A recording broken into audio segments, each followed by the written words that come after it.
Hello नमस्कार, स्वागत आप सबका आपके अपने उत्कर्ष यूट्यूब चैनल पर। और मैं हूं आपका होस्ट दोस्त नरेंद्र चौधरी।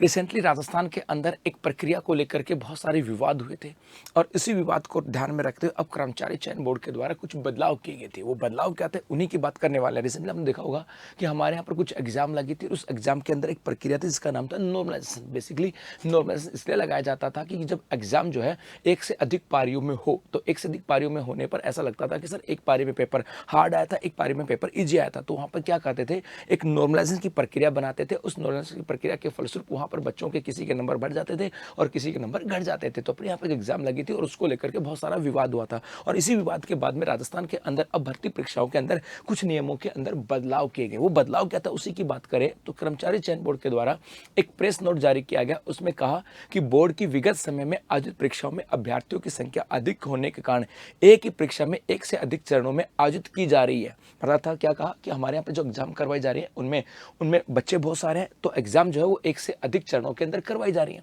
और एक परीक्षा के विभिन्न चरणों में आयोजित करने पर प्रत्येक चरण के प्रश्न पत्र की कठिनाइयों का स्तर भिन्न भिन्न होने की संभावना बनी रहती है। हो सकता है किसी शिफ्ट में पेपर टफ आ गया, तो किसी में मॉडरेट आ गया हो, तो किसी में इजी भी आ गया हो। अतः सभी चरणों के प्रश्न पत्रों के डिफिकल्टी लेवल में समानता लाने के लिए बोर्ड के द्वारा विशेषज्ञों की राय के अनुसार जेड फॉर्मूला लागू करके परीक्षा प्रमाण जारी किया जाता रहा है। अर्थात हमारे यहाँ पर क्या होता था, नॉर्मलाइजेशन की प्रक्रिया के लिए एक जेड फॉर्मूला को लागू किया जाता था। वो जेड फॉर्मूला का जो फॉर्मूला था वो भी समय समय पर जब रिजल्ट आता था तो उसके नीचे उन्होंने अपना फॉर्मूला भी दिया था और उसी फॉर्मूले के अकॉर्डिंग वो नॉर्मलाइजेशन की प्रक्रिया को लागू करते थे। लेकिन उसकी वजह से बहुत सारी डिफिकल्टीज आ रही थी, बहुत सारी समस्या आ रही थी और बहुत सारे विवाद यहाँ पर पैदा हुए। और उसी के बाद में हमारे यहाँ पर एक उसको सुलझाने के लिए एक कमेटी का गठन किया गया और गठित कमेटी ने विभिन्न भर्ती एजेंसियों के द्वारा नॉर्मलाइजेशन हेतु लागू किए जा रहे फॉर्मूलों का निरीक्षण किया गया और परीक्षण किया गया और करके कर्मचारी चयन आयोग के द्वारा गत माह से नॉर्मलाइजेशन हेतु लागू किए जाने वाले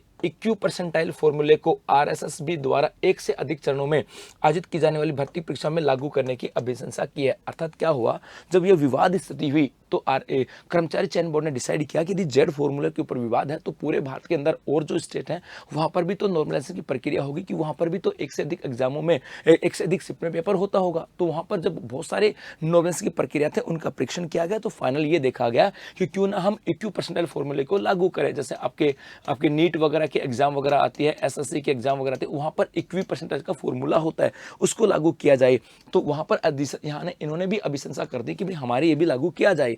उपरोक्त गठित कमेटी की सिफारिश के आधार पर कहा गया कि राजस्थान कर्मचारी चयन बोर्ड ने यह निर्णय लिया है कि आज दिनांक 25 जुलाई 2025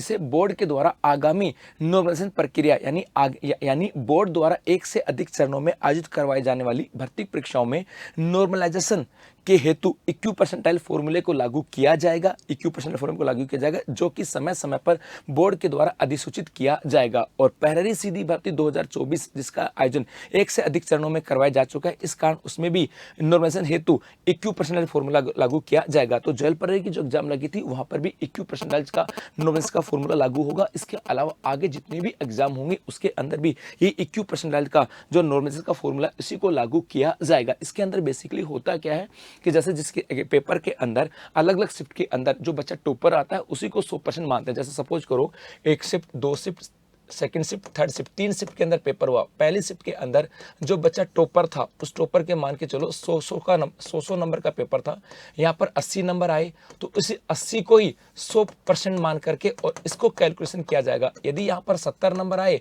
तो उसको 100% मान करके फॉर्मूले को लागू किया जाएगा। मतलब यहाँ पर हर शिफ्ट के अंदर जो टॉपर होता है उसको 100% परसेंटाइल मान करके और फिर कैलकुलेशन किया जाएगा और बाद में उन सब बच्चों को समान अंक दिए जाएंगे। अर्थात सीधा सीधा बोलें कि राजस्थान कर्मचारी चयन बोर्ड ने ये कहा है कि हमारे यहाँ पे जो नॉर्मलाइजेशन के लिए जेड फॉर्मूला था अब उसके स्थान पर इक्यू परसेंटाइल जो नॉर्मलाइजेशन का फॉर्मूला उसको लागू किया जाएगा और आगामी जितनी भी भर्तियां होंगी उनके अंदर इन्हीं सभी को अडॉप्ट किया जाएगा। धन्यवाद।